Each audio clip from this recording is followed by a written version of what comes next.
Each one of us has a story. For some of us, we live our story very publicly. We share it with other people. But for some of us, we live our story in isolation, very private and very close to our hearts. So I don't know which one you are tonight, but I want to just encourage you to join us in Stories of Hope as our guest tonight shares their journey, what they have gone through, their struggles, and really what has given them strength and what has given them hope. And tonight, our special guest is Christy Sanchi. Welcome. I'm so glad you're here. Thank you, Sharon. Yeah, and I'm just excited to hear about her story of hope through maybe some difficult times in your life. And I'm just hoping that you as a viewer, if you've tuned in today and right now even, and you're just like, you know what, I'm just not feeling a lot of hope in my life, I just want to encourage you to stay tuned in the next couple minutes. And I'm really hoping that Christy's story will resonate with you and there'll be something that you can take from it to bring hope into to where you are today, to where you find yourself. So Christy, well, like I said, welcome. I'm so excited that you're here.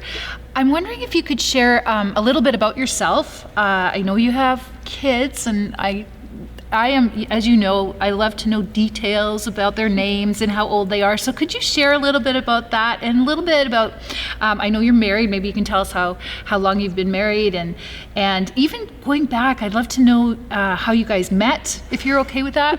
I don't know, just a little bit of your history, wherever you think it's appropriate. I'd love you to share that with us. Sure, absolutely. My name is Christy, and I've been married for 18 years to Chris, and we have 4 beautiful children. We have Alyssa, who's 17, Jeffrey is 14, Grace is 12, and we have a little baby girl, Diamond, who is 3. Oh, wow. Yes. So we are originally from BC. We moved out to Winnipeg about 6 years ago. I was born and raised in BC, and my husband's job brought us out here, which we love. We love living here, and we think it's a great place. It's cold. It is cold. But you guys seem to like cold, but yeah, we embrace it. We embrace it, and we love the summers here, of course, and I just think the prairies are beautiful. What does your husband do that brought you here? He was working for Sears. Okay. Yes. Cool. But then, of course, Sears no longer exists, so he moved on and has been doing other things. Yes, this is like through the pandemic time that we're talking right now. Yeah. Okay. So he's moved on and doing other things. Yeah. And so we met actually in the midst of kind of crazy young living. And he was the one who actually told me about Jesus for the first time. So how old were you? He is the beginning of the end of a story, of a part of my life. Yes. That's awesome. How old were you guys when you met? I was 20 and he was 23. Okay. Yes. Wow. Yeah. So what is your journey? Like, take me back to, I don't know, that young girl that started the journey of life, and maybe elaborate where you feel comfortable doing that. Yes. So my parents divorced when I was really small, and I grew up around a lot of addiction and a lot of mental illness and a lot of violence and traumatic things. My family has a history of that going back. Okay. So my parents have their own stories, and that led to those situations. Yeah. And so as I was in my young years, I saw a lot of things and experienced a lot of abuse, physical, mental, emotionally, and that was very difficult. And so when I was 11, I turned to drugs and alcohol myself. Okay. And I loved it. I loved that it took me to another place, that it blocked out how I felt. I was very angry and depressed. I felt very lonely all of the time. I felt unloved. No one cared for me. I just had a lot of emotions for a young person, and I really had to grow up fast. So street smarts was what I had, really missed out on a lot of childhood experiences. Why is that? Why do you think you felt this? What triggered the depression and all of the things that you're talking about, that you're sharing? Well, I had I had been in a lot of abusive situations. Okay. I was very, I was in search of validation and love that I was really lacking at that time in my life. Yeah. My mom was a single mom who had to work 3 jobs to support my siblings and I. She was very busy and couldn't be around a lot. And unfortunately, we were around a lot of people who hurt us, who hurt me. And that was really, really difficult. Wow. So this is when you're 11 years old, you're kind of searching for something. It's interesting that you can identify the age of 11 as being a time where you kind of, experimented with different things. What, let's move on. Like, what was the next kind of age that you remember something specific happening that maybe you would want to share with us? Sure. So I became very violent at that young age, and I started getting into a lot of fights. I was a bully, and I was actually charged and spent a week in a youth detention center. And I made some quick connections with some troubled kids, because that's what happens. Lost people connect with lost people. You're looking for someone to accept you and take you in, and that quickly introduced me to harder drugs. So at 13, I started doing things like cocaine and crystal meth, and that was just a spiraling, uncontrollable downhill path that led me into some dark places. And I really did not want to be alive anymore.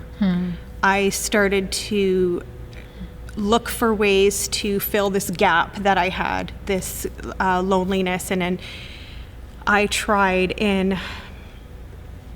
would drink and do drugs until I blacked out. I would have reckless relationships as a young person, seeking validation and acceptance. And I really just spiraled at that point and made really bad decisions. I had no value for my life, so I would go with strangers. I would walk the streets at night. I would make all kinds of terrible choices.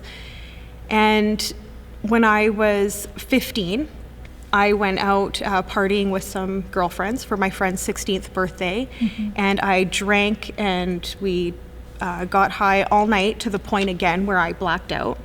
And I went missing from the party. Nobody knew where I went. And the last thing I recall is waking up in a field of an elementary school. Oh, wow. And so my clothes were torn. And a friend of mine, thank the Lord, had called her dad and my sister looking for me, because nobody had known where I had ended up. And they found me. And I don't recall any of that, what happened before that. But I did, of course, go to the doctor the next day, and I had been raped. Oh, wow. And so I had to deal with that. And that was mortifying for me. Yeah. And I recall the doctor in the office saying to me, "Do you want me to call the police? Do you want me to call someone?" I went to a walk-in clinic alone with a friend of mine. I didn't tell my mom or any other adult. And I said no. I was so humiliated. I was so ashamed. And I felt I had done something wrong. And I carried that inside of me. And just from there continued to make poor choice after poor choice and put myself in terrible situations, and I hurt myself. And I let myself down, and I felt I was letting people down around me, and I felt like everyone around me was letting me down, and the despair just continued to grow deeper and deeper. So it's like a circle that doesn't get, like, it just continuously goes, you go round and round. It doesn't ever get broken. That's right. Yeah. So what changed? Because I'm looking at somebody today that you have a lot of hope. You instill a lot of hope in me. Thank you. And tell me a little bit about what happened through, your life that brought change to it. Well, I continued on in that path. I learned how to function in my addictions, and I became a very selfish, self-centered person. I started to harden, and I want anybody to know the sorrow inside. So I really hardened. I put on a great facade of smiling and wanting people to believe that I had it all together, and I had it all in control. And when I was 20 years old, I started to unravel, of course, because you can't continue on like that. You can't live in a lie. And I was in extreme credit card debt because I was spending all of my paychecks on drugs. Okay. I was from one bad relationship to another, so I was depressed and sad for that. I just felt completely alone again, and isolated. I couldn't share it with anyone, and I started to unravel. So I was going to work, and my boss was noticing. I was coming to work smelling like alcohol, and I was coming to work scattered and unorganized, and she just started saying, "You got to get it together. You got to get it together." And I knew I wasn't getting it together, and everything was really falling apart. And I started to think about, how can I get myself out of this awful place? And it was to die. To me, the answer was to end my life. That's what felt like the only way out. Wow. And so then I met Chris, and he was also not living for the Lord at that time in his life. And so we spent time, we started dating, and we spent time partying together. He was different. He was different than anyone else that I had ever met or known in my life. How so? Can I ask? He was respectful. He was kind to me. He had conversations with me about real things, and he wasn't after my body. So that to me was just amazing. Simple things, but just simply respecting somebody. Yes. And feeling respected was not something normal for me to feel at that time. So we were spending time together, though still drinking and doing drugs. And then I had an early morning meeting at my office, which was pretty common. I was an insurance agent back then. And I was out, I was on my way home, and I was out on the highway, and it was raining because it's BC, and it's always raining. And I hydroplaned on the highway, and I spun across the highway and smashed up my car. It completely rode off. And I got out of the car, hurt, but not nearly as bad as I should have been for the state that my car was in. Wow. And I heard the Lord speak to me. And he said that I was alive for a reason, and I had a purpose. And I didn't understand that. It was a shocking thing to hear. And I knew that Chris was raised in a Christian home. So even though he had walked away from the Lord at this point, I knew that he could maybe answer my question. So we were sitting together, and I said, "So who is this Jesus?" And that was the beginning of a better life. When you say that you heard like the Lord speak to you, what was that? Like, maybe somebody's asking right now, well, like, how do you hear the Lord speak to you? Like, how was that for you, Christy? For me, and I believe it's different for every person, for me it was, I actually had this rosary in my car that my sister had given to me as a gift from Mexico. Okay. This is just a beautiful momentum from her. Yes. And it had no religious meaning or anything to me at the time. But it did have a small figure of Jesus on it. And it actually had swung out of my car and fallen on the ground during the accident. And so when I got out of my car, that's what I saw on the ground. And I saw Jesus there, and I audibly heard his voice speak to me. Wow. So I think, though, that the Lord speaks to us all in different ways. And this could be Jesus reaching out to someone right now. And I wholeheartedly believe that the beginning is when you feel the questioning, when you feel the wonder, It's as simple as asking the question, who is Jesus? And I encourage people to find him, to learn about him. Yeah, that's so good. So you and Chris are dating, and you go through this like you've lived through this accident, and you start searching, and you know that Chris's family, they're on a different journey than you guys are on. What happens then? How are you introduced to faith?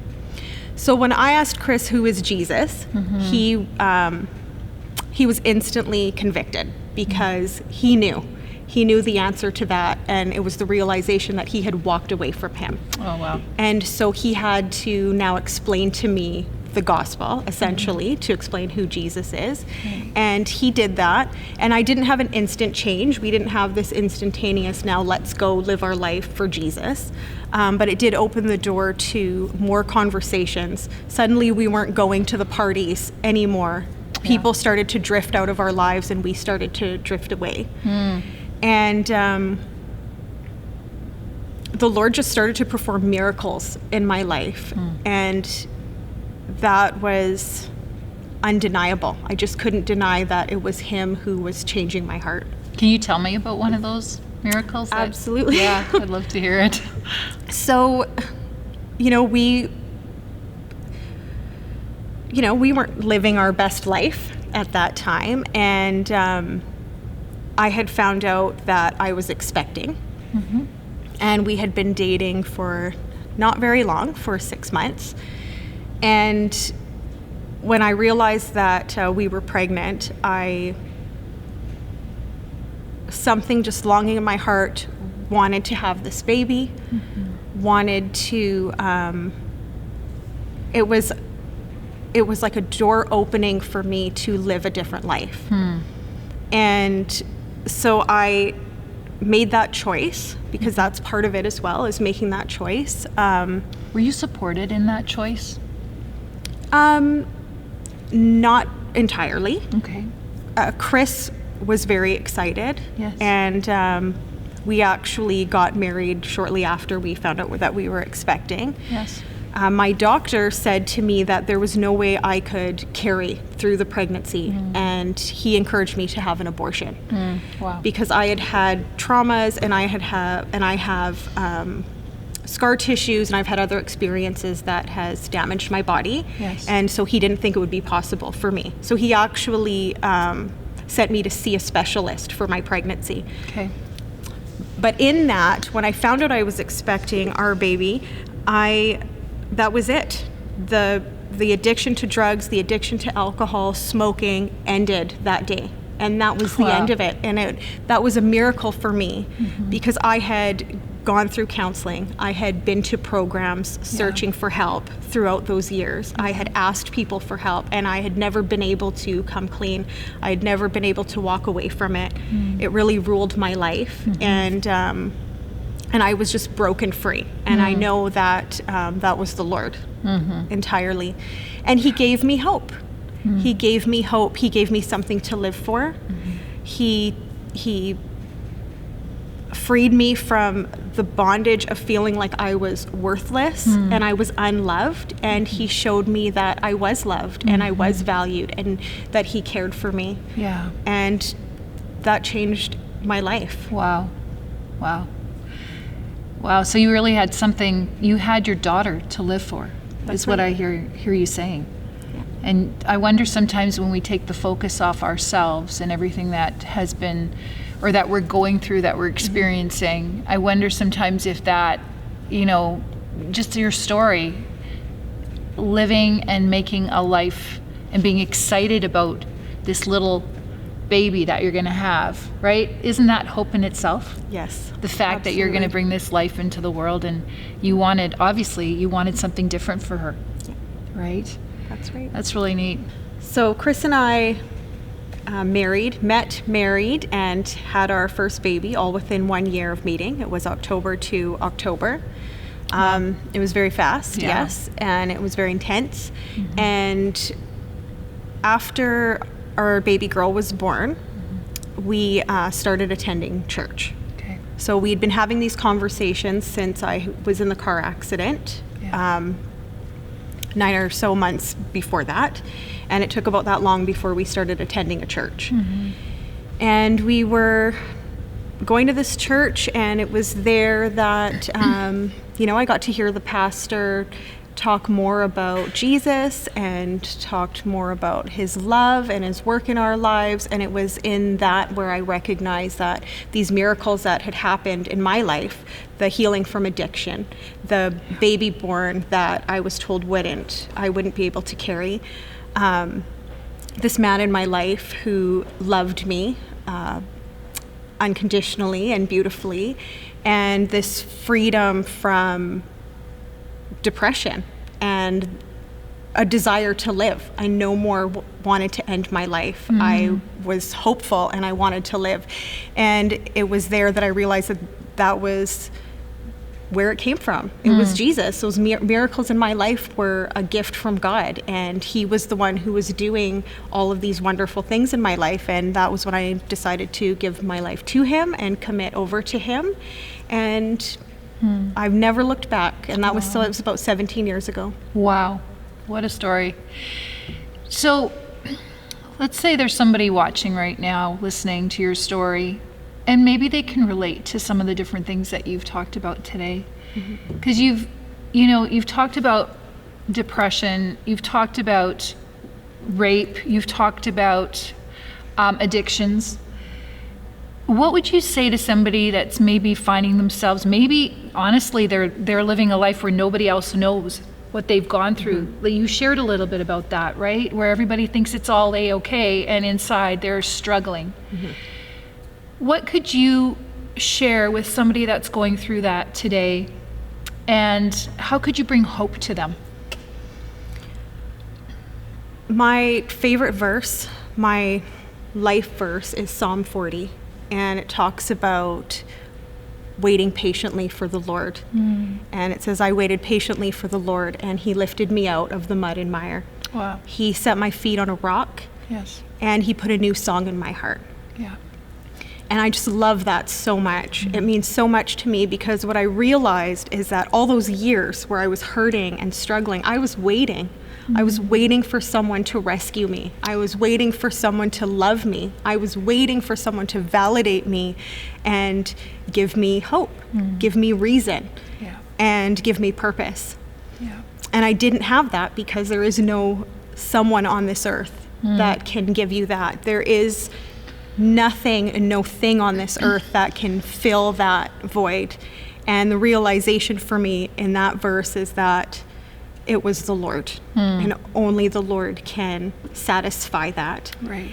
And now when I wait, because I still have times of waiting, I still have had struggles in my life and different things that I've been through. Yeah. But I can wait now in peace, and I can wait in hope, knowing that Jesus is walking with me, that things are going to be okay, Right. and that I am loved and I am not alone. Right.